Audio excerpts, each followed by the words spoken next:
What is up, y'all? Welcome back to the channel. This is Kate TV. I'm your host, Kate. Today, we're going to be talking about the cost of living in America and how it's causing people to give up. Yeah, it is.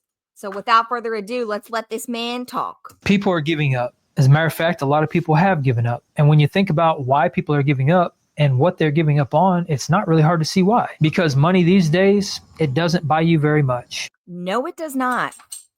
I went to the grocery store the other day, and I have a gluten allergy. And no, I'm not faking it. It's a legitimate allergy, unfortunately. So that means that I have to spend $5 extra on every single item I buy because I have to know that there's no gluten in it because I will get very sick if I eat it. So that means that I will go to the store now. I bought 5 items the other day. What was it? I got like milk, like cream for my coffee, eggs, gluten-free macaroni and cheese, like from the box. And there was like 2 other little things, and it was $60. $60. Wild. I almost just put it down and decided, you know what? We don't need to eat this week. Why don't we skip lunch and dinner and just have like a 1 meal a day type of situation, because this is just ridiculous. Back in the day, you could get by on $30,000 or $40,000 a year. And if you have a family, only one person would have to work and the other person could stay at home with the kids. But today, $30,000 or $40,000 a year for the average American pretty much means that you're either homeless or you're shacking up with somebody else, because $30,000 or $40,000 a year is not going to get you very much. Or you could be like me and live in a barn. I actually love living in this barn. It's wonderful. I don't want to live in a house. It's too much. When I'm here, my animals are with me, you know.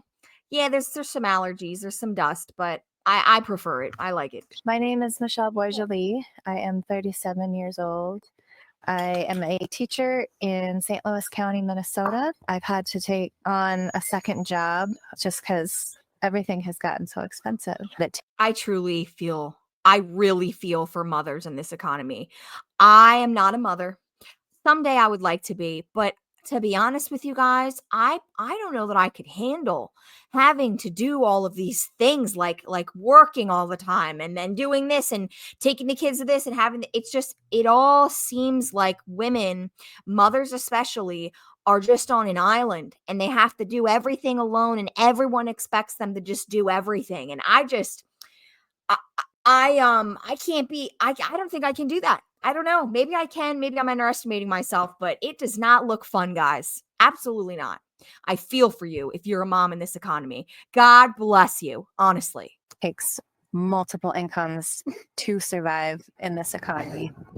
I just left work and now I am going to go door dashing for a couple hours. Actually, door dashing is really fun. I used to do it back during the pandemic, and it was pretty decent money back then, but it definitely beats the hell out of your car, and sometimes it could really not be worth it, but it's pretty good side hustle if you're interested. It looks like our first delivery, we have to go to Burger King. I always grew up thinking about the stereotypical American dream where you own a house and you have a yard to play in.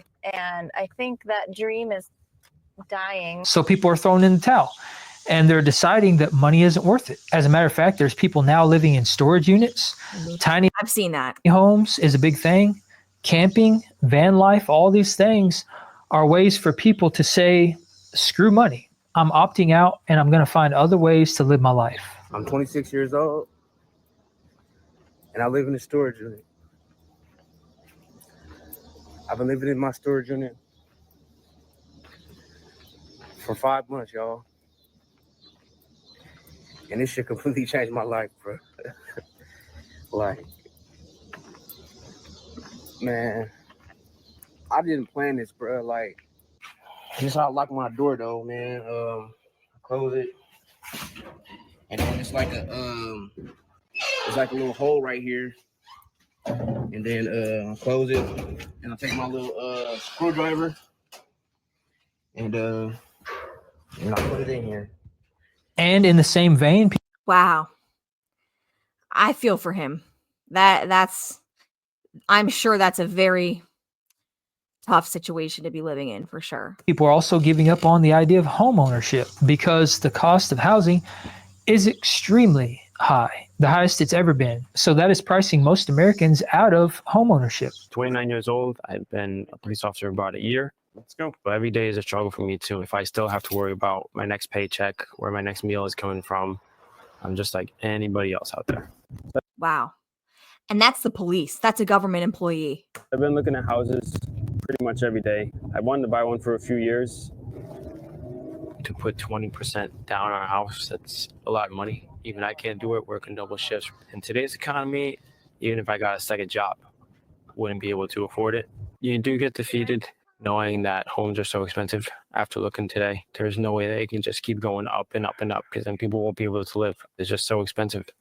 And don't you love, now I don't want to bash on boomers, but I'm just saying, I hear this a lot from them. They say, when I was your age, I bought a house for $100,000. I worked 4 jobs for that. I worked hard. Pull yourself up by your bootstraps and work harder.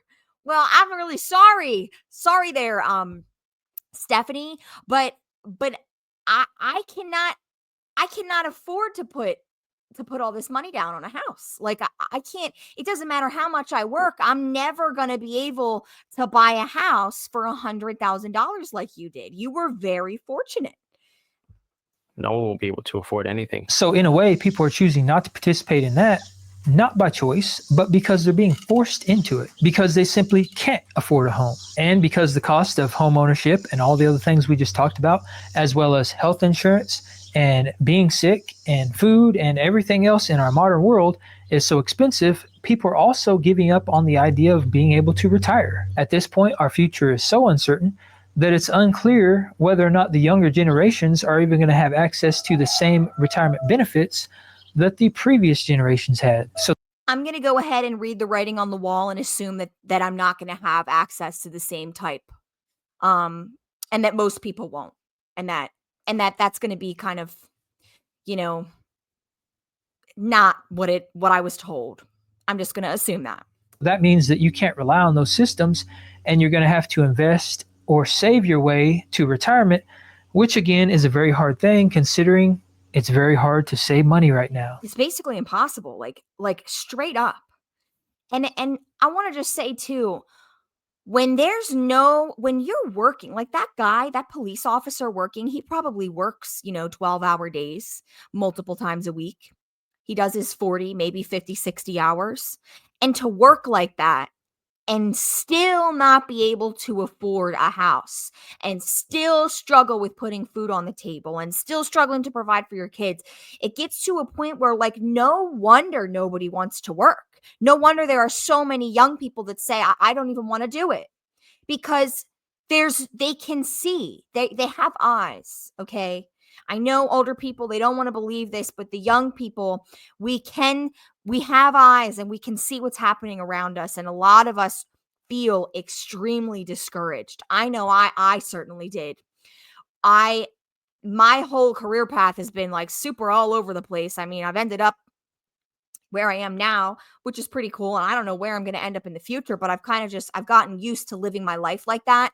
I can't imagine how it feels to have gone to school for X amount of years, got your degree, and then you have the job that you earned that degree for, and you still are struggling so much just to pay off that degree, not to mention getting a house and all the other stuff. It's just wild and out here, guys. I'm 70 years old. I live in Santa Fe, New Mexico. I cannot afford to retire. Oh, this makes me really sad. When I see old people working like this, I wish I could hand them $1 million. Live off of Social Security, which does not pay all my bills. That's why I'm looking for work. I was working retail, lifting boxes. It was very hard. I did not think that being 70 would be like this. The cost of food has gone up. Every time I blink, it goes up. I get better prices here. You chose me $10.25.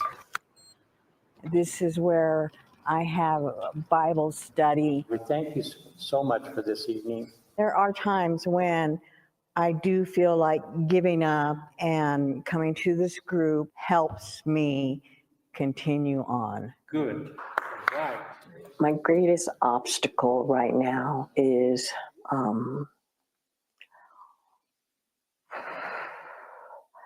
being able to support myself. It is hard for me just to survive. It is hard for me to accept that I'm not able to enjoy the rest of my life because I have worked hard all my life. And that is a very terrible thing, because That is terrible. life should not be about working your entire life away. Mm-mm. It should be about chasing your dreams, going after the things in life you want, and getting out of life what you want. There is so much more to life than being stuck in a job your entire life. But because of the way things are going, we're being forced into that position where it is basically impossible or near impossible to be able to retire, and especially retire early. And perhaps one of the worst things of all is that people are also giving up on each other. Men are giving up on women because women have now been taught to not respect men. They've been taught that masculinity is toxic and that men are slobs and they're creeps. They absolutely have been taught that. And I'm a woman and I'm saying this. We've been brainwashed, ladies. Somebody put a worm in our brain and turned us against the men, when the whole time we're supposed to have a symbiotic relationship with men. And we've been totally bamboozled on the whole relationship thing. Just so you know, just throwing that out there.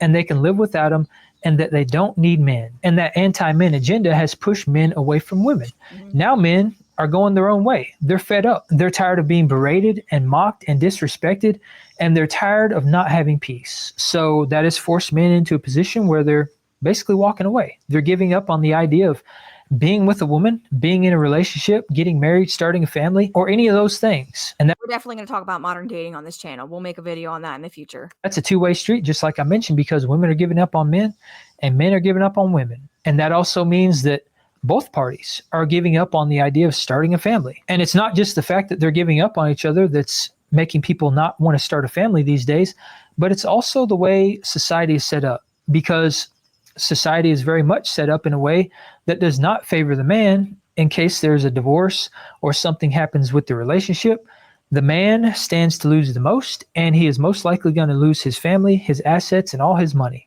Yeah, he'll lose everything if he ends up in the wrong marriage.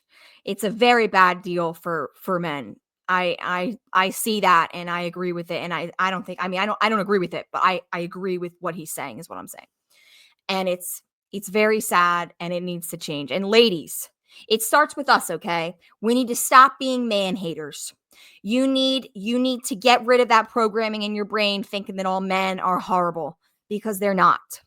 It's a percentage, just like it's a percentage of us. I know a pretty large percentage of women that are absolutely awful people. Okay? It's both of us. It's men and women, and we all need to work on ourselves so that we can repair this big rift between us. Woman oftentimes is incentivized for the marriage to fail, because if the marriage fails, most of the time, all of the assets are going to go to the woman, and the woman is also going to get custody of the kids, and the man is going to become a 15% dad. So all these things have led to more division between men and women, and are causing people to give up on the idea of starting a family. And because of the way society is going, most people don't want to bring a kid into this crazy world. And when you think about that, having a family is a dream, and that's something else that people are giving up on. They're giving up on their dreams. They're giving up on their passions, the things they want in life. And that is a horrible thing, because all of us need a reason to get out of bed every morning. And we need to have some sense of purpose. So when you take our dream away, you're essentially taking our purpose away. Exactly. 100%. And when you're working so hard just to get by, you don't have the energy for your hobbies. You don't have the energy to talk to people and fix your relationship with your partner. Like, they're making life so miserable, man. It really gets me. Because now all of a sudden we no longer have anything to work towards. And then we just walk around aimlessly, and we feel hopeless and lost, and we're full of despair, and it crushes our spirit. It crushes and degrades the human experience, leaves people with no sense of direction, and leads to depression. It leads to people being sad, miserable, and just giving up on pretty much everything, which that's what people are doing. They're basically giving up on life, because when you don't have purpose, you don't have a sense of direction, and you don't have a reason to get out of bed every morning, you basically just give up on life, because what is there to live for? If you can't work a job that you love to make decent enough money to get by so that you can get out of life exactly what you want, what else is there? And I think the answer to that question is pretty obvious. Not much. And while all that sounds bleak and disheartening, I believe that there's a way out of this. I believe that we can turn things around and we can reverse the hands of time that have led to all these people giving up on life. First I agree. Thank you. I love the positivity from this guy. Wonderful. and foremost, I think one of the most important things is drowning out all the noise, going monk mode, becoming the lone wolf, spending time with yourself so that you can get to know yourself, so that you can learn what it is that is going to make you happy. Because when you figure out what you want most in life, then you can figure out how to get those things. But to do that, you have to accept the fact that things have changed and the fact that things are kind of rough right now. And you also have to be, number one, willing to change, but you also have to be willing to be uncomfortable and face the demons that are likely lurking deep within you. And the best way to face those demons is to be alone, because a lot of people don't spend enough time alone. That's a phenomenal point. A lot of people, we've been conditioned, a lot of people, to really struggle with being alone. I used to be a person who, when I was alone, I don't know how to explain it. My brain would just go crazy. It would just take me to the worst place ever. And I couldn't handle it. I didn't have control over my own brain for so long that it led me just down a really dark path. And it wasn't until I took captive of those thoughts and I took responsibility for those thoughts and I actively tried to fight against them that it changed and it got better. And I was like, okay, maybe I can change things. I mean, I really think that's a huge factor here, is so many people have been convinced that we're just not in control of anything and that they can't control absolutely anything at all, not even paying their own bills. And that's a very dark place to be. But as he said, you can absolutely get out of it. And they don't spend enough time alone because they're afraid of what's going to surface when they're alone. Mm-hmm. Silence is deafening, and it allows all these regrets, all this fear, and all these negative thoughts to surface. Mm-hmm. And a lot of people simply can't handle that. But if you don't spend time alone and you don't face those things, then you're never going to move past it and you're never going to progress. But that's the beauty of being alone, because when you're alone, you can self-diagnose. You can figure out where the problems are. And then once you know where the problems are, you can fix them. And that's exactly. And once you start doing that, it becomes easier. At first, it feels like this really intricate algebra problem that you just cannot solve and you don't even know what you're dealing with. But after time and after practice and after you really make an effort, it gets easier. I will say that. It's the same in our modern world, because now that we know what the problems are, we should have a very clear blueprint and a map to be able to fix these problems, because half the battle of fixing something is knowing what the problem is. We all know what the problem is. So what is holding us back now from fixing these things? Why are we not actively working towards a solution? I would say that it's because we have gotten way too comfortable, and we're willing to sacrifice anything to maintain those comforts, but we are not willing to sacrifice our comfort to fix things and become more comfortable. So it's a vicious, crazy, messed up cycle that we're stuck in. But when you disappear from the world and you come to all these realizations and you come to terms with all these things we're talking about, then you can start to build, because at that point you've now retrained your focus. You're not distracted by all this crazy stuff going on in the world around us. You can hone in on what's broken and you can work towards fixing that. And that's going to mean something different to all of us, because none of us face the same issues. But for most people, I would be willing to bet that some of the things they're going to realize is that if you cut your expenses and you live more frugally and you're willing to sacrifice certain creature comforts in your life, then you're going to be able to retain, save, and possibly even invest more of your money. And the more money that you can save and invest, the better off you're going to be in terms of all these things that we're talking about. That's going to allow you to generate more wealth for yourself. And more wealth obviously means that a lot of your dreams, if those dreams hinge on money, are going to be able to be realized. And it might take some time. This stuff is not going to happen overnight, but it is possible. I know this from experience, because I put myself in a pretty good position financially, being able to walk away from the workforce at the age of 39, pay off all my debt, own 2 homes, basically live a pretty free life, not having to worry about money, being able to chase my dreams and do the things in life that I want to do, and reaching all those things with no special privileges. And for my almost 20-year-long career, I made a less than average salary. As a matter of fact, my salary was below the median income for most of my career. But even though it was below the median income and I didn't have any special circumstances, I was still able to achieve quite a bit for myself. And that's why I believe it's possible for the average American, because I've done it. And if I've done it, then you can too, because I'm no one special. But it does mean making some sacrifices. But these aren't sacrifices that you have to make your entire life. And it also doesn't mean that you can't live a very full and fulfilling life. You can still do all the things in life you want to do. You just have to be smart about it. Reduce your spending, reduce your subscriptions, reduce the money that's coming out of your account as much as possible. Put that money back, put it in high yield savings accounts, or put it to work in investments where your money can actually work for you instead of sitting stagnant in an account where it is slowly being eroded by inflation. Instead of buying into the consumer mindset and buying all this materialistic crap, don't buy any of that stuff. Only buy essentials. Don't buy the new car, don't buy the new phone, don't buy the designer clothes. Don't run out and get the next newest thing just because it's trending. There are so many simple and effective ways to put back just enough money to get a little bit ahead so that you don't feel like you have to give up on all your dreams. Wonderful points. All of those points are wonderful. And I would just like to add also, it's very helpful to get away from social media, to get away from consuming things with your mind, okay? Pay attention to what you're consuming with your mind. And it's very helpful to completely cut it off if you can. It's very hard. I know that some of us are extremely addicted to technology. But when you create space in your brain for your thoughts and you let your thoughts just come forth and you deal with them as they do, it's life-changing because we've all just been conditioned to put ourselves in this consumer box and keep buying and keep working to buy more stuff, and I need this to be this way, and no one's going to like me if I don't look like this. We've all been conditioned with this crap that's not true. You don't need 99% of the stuff people are trying to sell you. And it's not until you cut those things out of your life and you cut out the spending and the constant consuming that you realize you really don't need that much to be happy. You can be so happy with nothing. You really can. They've lied to us about how to be happy, guys. That's all I'm saying.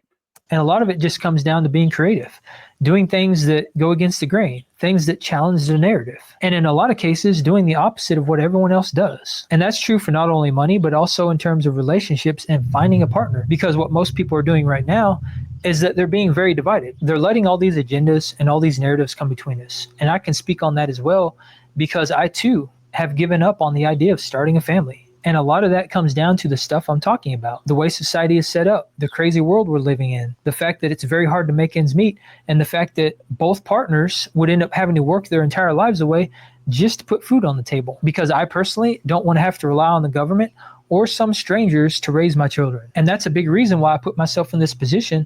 Retiring at an early age is so that I could be there for my family. So I didn't have to rely on somebody else to raise my kids, so that I could be there to teach them and guide them and watch them grow up. But I've seen the writing on the wall. I've seen the way things are headed. And I've realized that there's no way I would have been able to walk away from the workforce and retire at the age of 39 if I had a family. So for those reasons and many, many others, I've given up on the idea of starting a family. And we're all going to make sacrifices. There are certain things in life that we probably want that maybe we'll never get. But if there's something in life that we are dead set and determined on having, and we want it more than anything else in this world, we should be willing to do whatever it takes to achieve those things. But the great thing about that is that in a lot of cases, it doesn't really take doing that much. In many cases, it just means doing things a little differently. And ultimately, the key takeaway from all this is just not letting these things crush our spirit. It can be very, very easy to just give up, to throw our hands up and say, you know what, we're dealt a bad hand, things are going downhill, I'm just going to give up on my dreams, I'm going to give up on life, and I'm just going to skate through life and wait until my time has come and exit this life. I have to say, I do disagree with that. I gave up on myself for a few years of my life. And I have to say that was way more painful than the pain of changing and making an effort to be better and be different and do better for myself. The pain of sitting around every day, day after day, looking at myself in the mirror, watching that light leave my eyes and watching myself just give up was way worse than the hard work you know, and it's not even that hard. Like when you find what you want in life and you figure out who you are and you figure out your identity and you figure out what your purpose is and why you're here and what you're supposed to do and what you want to do, the work is hard still, yes, but you realize that it's worth it. It's going to be worth it in the end. Like, for example, I've wanted to do this YouTube channel. I have been talking about doing YouTube since high school, I think, which was 11 years ago. Okay. So all that time I wasted not doing what I wanted to do because I just didn't want to bother. It was going to be too much work. I just didn't think I could handle it. I just would always let myself believe these lies that I'm not capable. And I think a lot of us do this. We just believe these lies that we're not capable of anything. And I just want you to know that as a person who a few years ago didn't have a job, dropped out of college, didn't have a boyfriend, relationships, didn't have friends, I had absolutely nothing going for me. And I was also really struggling with my mental health at the time. I went from that to now where I'm actually engaging with people again and I'm doing things that I never ever thought I would do. I mean, I really never thought I would even be here. I genuinely am shocked I'm still alive, to be honest with you, after the things I've done and seen and been through in my life. But that's besides the point. My point is change is always possible no matter how old you are, and we can all make sacrifices and make little changes in our lives to make it easier on us. And it's just a matter of taking time to reflect, tune out all the noise, and just figure yourself out. Who are you? Why are you here? Why do you think you're here? I don't know. Well, let's really consider that. You know, if you really have no idea about that question, I really encourage you to figure that out, because that's the most important question of all. I mean, what are we even doing here if we don't have a purpose? You know? I don't know. That's just how I see it. But that is not the way to live. That is not how we should live our lives. We all have to live for something, and that something is going to be different for every single one of us. But we cannot allow this life to take away the very thing that we're living for. No. If there's something in life you want, but you find yourself throwing your hands up, take the time to yourself to figure out why. And Another thought, I'm going to end the video here, but another thought that really helps me is whenever I think about throwing in the towel and I think about how hard things are and, oh, I can't do this, I remind myself that there is a group of people, elite, whatever, elites, who want me to suffer and they want me to be depressed and they want me to struggle. And it makes them money when I'm struggling and I'm depressed and I'm buying things on impulse and I'm doing things out of character because I'm upset and stressed. When I tell myself and remind myself that there's people that are intentionally making life this way for everyone so that they can profit more off of it, it helps me be a little more motivated to change and make a difference. And I hope that helps you, because again, certainly helped me. So I hope you guys enjoyed this video. I will see you in the next one, guys. Have a good one.